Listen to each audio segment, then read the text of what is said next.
បាទបងក៏សួរថា GS ពន្ធក្នុងស្រុកជីបានអត់បងបាទសម្រាប់ GS ពន្ធក្នុងស្រុកបាទតាមពិតទៅមិនមែនជា GS ពន្ធក្នុងស្រុកទេពាក់ព័ន្ធទៅនឹង330កាំរី07 Pro បាទឬក៏350បាទឬក៏ឡានផ្សេងទៀតដែលបានបងពន្ធក្នុងស្រុកបាទ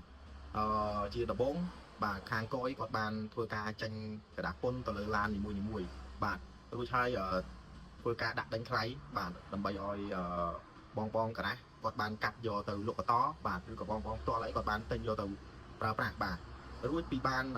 ឡានបានកដាស់ពុនបាទដោយសារតែឡានកាត់បាទដោយសារតែឡានកាត់អញ្ចឹងការធ្វើឈៀកគឺអត់ជាប់ទេបាទអញ្ចឹងខាងឈៀកគាត់ទាមទារឲ្យមាន license ចេញពីកន្លែងតឡើងឡានបាទអញ្ចឹងចេញពីកន្លែងតឡើងឡានអញ្ចឹងកន្លែងតឡើងឡានហ្នឹងក៏ត្រូវតែស្របច្បាប់ដែរបាទតែមាន license ពាក់ព័ន្ធទៅនឹងបច្ចេកទេសស្របច្បាប់ 100% បាទបន្ទាប់ពីយើងបាន license ហ្នឹងមកបានគូសជាមួយនឹងกระดาษពុន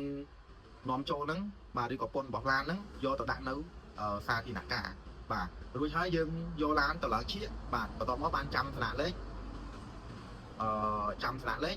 ចាប់ស្លាកលេខអីគឺជីកដំណើរការឬក៏ប្រើប្រាស់ធម្មតាបាទអញ្ចឹងពាក់ព័ន្ធនឹងប៉ូលីសចាប់បាទដូចជាអត់មានបញ្ហាទេព្រោះដោយសារតែឡានស្របច្បាប់ 100% បាទហើយឡានហ្នឹង